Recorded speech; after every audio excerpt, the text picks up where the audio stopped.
मानव भूगोल के क्षेत्र और उपक्षेत्र। मानव भूगोल, जैसा कि आपने देखा, मानव जीवन के सभी तत्वों तथा अंतराल जिसके अंतर्गत वे घटित होते हैं के मध्य संबंध की व्याख्या करने का प्रयत्न करती है। इस प्रकार मानव भूगोल की प्रकृति अत्यधिक अंतर्विषयक है। पृथ्वी तल पर पाए जाने वाले मानवीय तत्वों को समझने व उनकी व्याख्या करने के लिए मानव भूगोल सामाजिक विज्ञानों के सहयोगी विषयों के साथ घनिष्ठ अंतर्पृष्ठ विकसित करती है। ज्ञान के विस्तार के साथ नए उपक्षेत्रों का विकास होता है और मानव भूगोल के साथ भी ऐसा ही हुआ। आइए मानव भूगोल के क्षेत्रों को देखते हैं।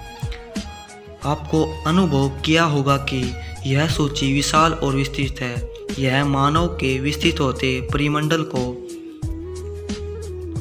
परिलक्षित करती है। उपक्षेत्रों के मध्य सीमाएं प्राय अतिव्यापी होते हैं। इस पुस्तक में अध्यायों के रूप में जो सामग्री दी गई है वह आपको मानव भूगोल के विभिन्न पक्षों का पर्याप्त एवं विस्तृत ज्ञान प्रदान करेगी। अभ्यास, क्रियाएं और प्रकरण अध्ययन इसकी विषय वस्तु को और अधिक समझने के लिए आपको कुछ अनुभवश्रित दृष्टांत प्रदान करेंगे। मानव भूगोल के क्षेत्रों उपक्षेत्रों का परीक्षण करें। तालिका 1.2 में देखो दोस्तों, ये तालिका 1.1 है। समय, अवधि, उपागम, वृत्त, लक्षण।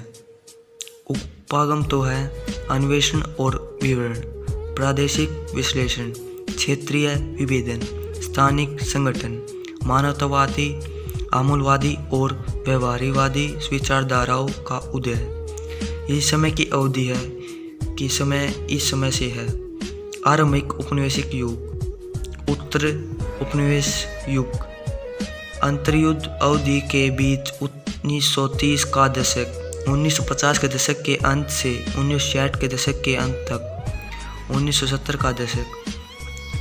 आरंभिक युग में क्या हुआ था? वृत्त लक्षण, ये लक्षण हुआ था साम्राज्यिक और व्यापारिक रुचियों के नए क्षेत्रों में खोजों व अन्वेषणों को प्रोत्साहित किया। क्षेत्र का विश्व ज्ञान कोशीय विवरण भूगोलवेताओं द्वारा वर्णन का महत्वपूर्ण पक्ष बना। ठीक है। फिर उत्तर उपनिवेशिक युग में हुआ लक्षण, प्रदेश के सभी पक्षों के विस्तृत वर्णन किए गए। मत यह था कि सभी प्रदेश पूर्ण अर्थात पृथ्वी के भाग हैं, अतः इन भागों की पूरी समझ पृथ्वी पूर्ण रूप से समझने में सहायता करेगी। 1930 का दशक में ये लक्षण थे। एक प्रदेश अन्य प्रदेश से किस प्रकार और क्यों भिन्न है, यह समझने के लिए तथा किसी प्रदेश की विलक्षणता की पहचान करने पर बल दिया जाता था। 1960 और 1950 के दशक के अंत में हुआ कंप्यूटर और परिष्कृत सांख्यिकीय विधियों का प्रयोग करने के लिए विशिष्ट मानचित्र और मानवीय परिघटनाओं के विश्लेषण में प्राय भौतिक के नियमों का अनुप्रयोग किया जाता था। इस प्रावस्था को विभिन्न मानवीय क्रियाओं के मानचित्र योग्य प्रतिरूपों की पहचान करना इसका मुख्य उद्देश्य था। 1970 का दशक, मात्रात्मक क्रांति से उत्पन्न असंतुष्टि और अमानवीय रूप से भूगोल के अध्ययन के चलते मानव भूगोल में 1970 के दशक में 3 नए विचारधाराओं का जन्म हुआ। इन विचारधाराओं के अभ्युदय से मानव भूगोल सामाजिक राजनीतिक यथार्थ के प्रति अधिक प्रासंगिक बना। इन विचारधाराओं की थोड़ी और जानकारी के लिए नीचे दिए गए बॉक्स का अवलोकन करें। 1990 का दशक में भूगोल में उत्तर आधुनिकवाद उपागम है। लक्षण ये था, वृत्त सामान्यीकरण तथा मानवीय दशाओं की व्याख्या करने वाले वैश्विक सिद्धांतों की प्रयोज्यता पर प्रश्न उठने लगे।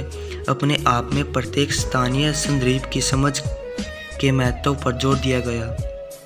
ये आज हमारा पार्ट 1 हो गया मानव भूगोल का।